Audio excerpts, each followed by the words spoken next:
Hey there everybody, Gary from Constriction Addiction. Welcome to my channel. I hope you guys are all having a nice Thursday.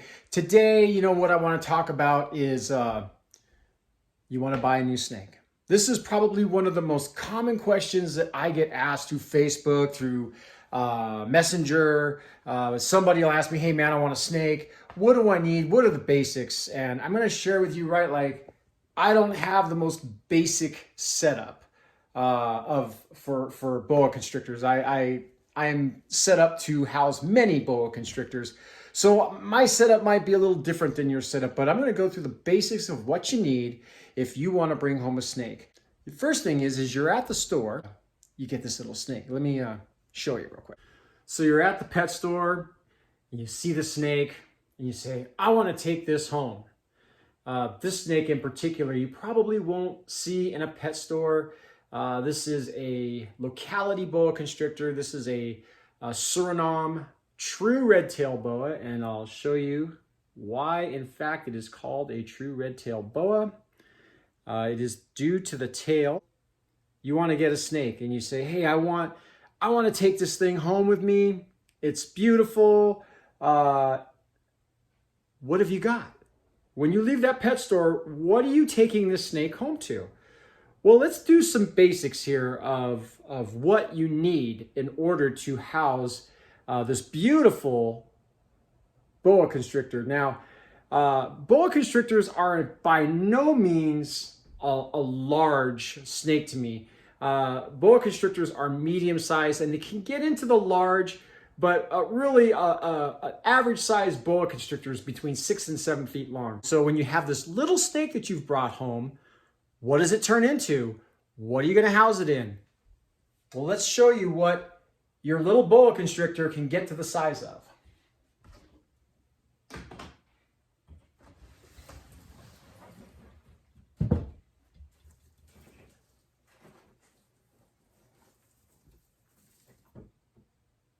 So this is Max. Max is my Dumerals boa. Max is my sweetheart of an animal. He's probably the most puppy dog tame boa constrictor that I have. He's got his tail in my pocket. Just an amazing, amazing animal. But the reality is that little baby snake that you buy, whether it be from a breeder or from a pet store, has the potential to get even larger than this. Max is around 5 feet long. What do you house a 5-foot snake in? And sometimes boa constrictors have the potential to get even larger than this. Now, Max is almost full grown, so he doesn't have much more growing to do.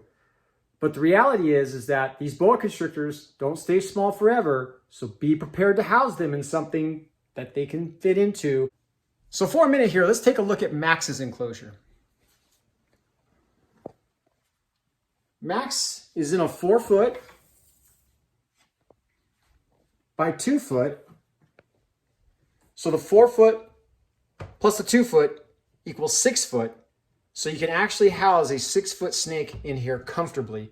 You could probably put a 7-foot snake in here comfortably, but if you were to have a 7-foot snake, you probably might want to bump it up. It all depends. But as you can see, Max is inside that hide. Very comfortable and very content. Now we're talking about a 5-foot boa constrictor that's in that hide right there. And that is where he is most comfortable. So that's why it's important that we have these hides inside their enclosures so that they have a place to go and feel secure at all times. So the first thing we want to start with is heating. The first thing you need to do is make sure that you've got the correct heating supplies so that when you get your snake into its home, it can properly heat and cool itself. All right, so proper heating of any reptile setup, whether it be a snake or whether it be a lizard or whatever it is. Snakes are cold-blooded animals, so they don't know how to regulate their own temperatures. So we have to do that for them. We have to create the environment. So what is the first thing that you need? Well, the first thing you need is an enclosure. And I'm going to tell you that I'm not a big fan of aquariums. A lot of people stick their reptiles in an aquarium. It has the potential to stress the animal out due to vulnerability. It's in a glass enclosure. It's got 4 wide open areas in it, and there's really no security provided through an aquarium. So personally, I'm going to tell you I don't like aquariums. And if you can see what I have here, those are 4-foot long enclosures. They're blacked out. So the snakes that I have in these 2 enclosures, they don't have to worry about, you know, anything more than what's in front of them. And sometimes the glass in front can pose a problem to a snake, but that's a whole nother subject. So anyway, so you've got this enclosure. What's the first thing you need? You need a heating mat. So I'm going to show you what I have here.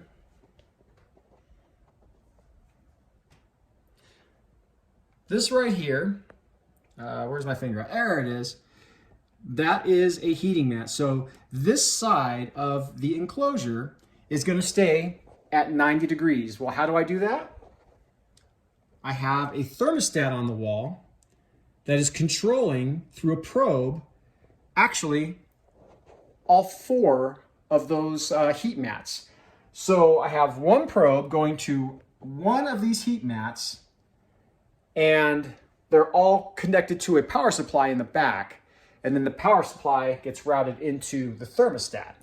So that every one of these thermostats on this side is going to control the heat and keep it at between 85 and 92 degrees. Right now it's at 82 degrees. And that just happens. The temperature is going to fluctuate. It's not perfect. But what we don't want to see it do is go into the hundreds. So if it drops into the 80s, the low 80s, I'm fine with that. If it gets into the high 90s, I'm fine with that. As long as it doesn't drop below 70, as long as it doesn't rise above 100. So that's the cool side, that's the warm side of the enclosure, and that's every one of these enclosures that you see here. On this side, and a lot of people don't do this, the reason that I do this is because we live in the foothills and it gets cold up here, and we keep the house at about 68 degrees through the winter time. Well, the snakes need it a little warmer than that. They tend to, I don't like to have them drop below 70 degrees at the lowest, but 75 is a good measure. So a lot of people don't do this, but I actually have heat mats on this side as well. And those heat mats are controlled by a thermometer on that side, and that one is set to 75 degrees. So it's going to drop to 70 degrees, and it can rise up to 80 degrees. So there's some fluctuation there. But what it does is it provides a gradual heat or gradient heat from this side of the enclosure to this side of the enclosure from 90 to 75 degrees, so that we're not overheating the snake and we're allowing the snake to have some sort of flexibility with the heat, where if it gets too warm, it can move over to the other side and go into a cooler area of the enclosure. Another very important aspect of making sure that you have the correct heating available for your snakes is to have an infrared temp gun. And what I want to show you is that you want to make sure that your temps are on point. Now at 80 degrees, that's fluctuated down a little bit. I'm not worried about 80 degrees. If it drops below 80 degrees, then I get a little concerned. And typically I'm checking these every day, 2 to 3 times a day. So if it was to drop, I would just raise up the temperature on the thermostat a little bit and bring it up to where it's comfortable. But at 80 degrees, I'm okay with that. It's actually at 86 degrees. So it really all depends on where you're pointing this thing. Temp guns, very important to have. All right, so now you've got heating, you got thermostats. Those are probably the 2 most important things that you can have, but there's another element. So now that you've got an enclosure, you've got it heated, you've got a snake, you're going to put the snake into the enclosure. So now what do? Well, you got to put some substrate in there.